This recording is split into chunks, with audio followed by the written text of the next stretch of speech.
But first, I want to turn now to the Middle East. And medics in Gaza say dozens of Palestinians have been killed in an Israeli strike on a post office being used as a shelter. And Israel's military says it was targeting a senior member of Islamic Jihad.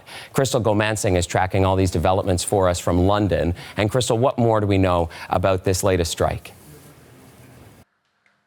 Well, Chris, the latest death toll that we have been told of is 33 people were killed in that strike late Thursday. That number coming from CBC's freelance videographer in Gaza. A number of children were also killed in that strike late Thursday night.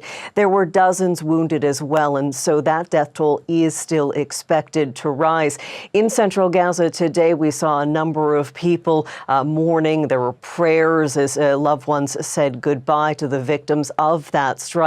It happened very late Thursday in the camp known as Nuseirat. That is an established camp, so it looks a little bit different than maybe people would think of when they think of these displacement camps. It is an older, built-up one. The strike apparently being targeted at the post office in that building, but also destroying a number of homes. Those at this site when it happened described it as an aggressive bombardment.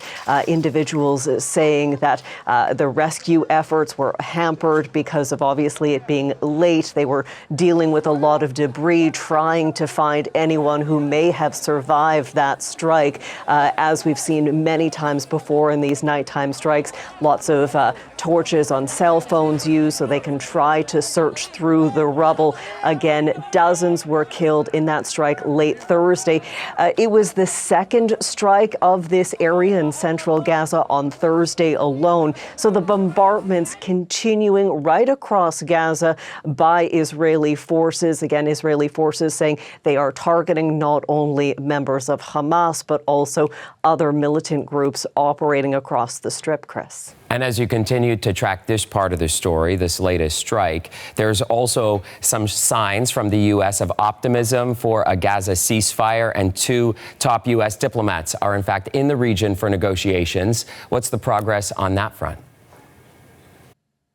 Well, we're hearing some very positive words coming from the U.S. Secretary of State, Antony Blinken. He is in Turkey. He met with Turkey's foreign minister earlier today. Again, we are hearing that they are moving towards a potential ceasefire in Gaza and the return of hostages. He also met with the president yesterday. Take a listen to what Blinken had to say when it comes to the possibility of a ceasefire.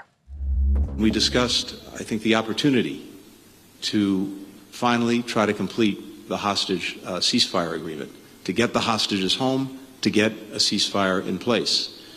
And what we've seen in the last couple of weeks are more encouraging signs that that is possible.